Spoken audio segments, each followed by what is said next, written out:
காஞ்சிபுரத்தில் காமராஜர் கல்வி அறக்கட்டளை மத சார்பற்ற ஜனதாதளம் சார்பில் கர்ம வீரர் காமராஜர் பிறந்த நாள் விழா விமர்சையாக கொண்டாடப்பட்டது.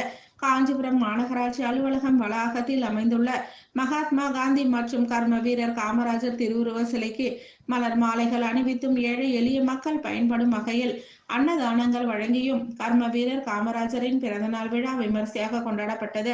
காஞ்சிபுரம் காமராஜர் கல்வி அறக்கட்டளை மற்றும் மத சார்பற்ற ஜனதாதளம் சார்பில் நடைபெற்ற விழாவில் சம்பத், சீனிவாசன், வழக்கறிஞர் அப்துல் ஹக்கீம், அண்ணாமலை, ஹேமா, குமார், சண்முகம், பாலாஜி, ரங்கசாமி உள்ளிட்ட பலர் கலந்து கொண்டனர்.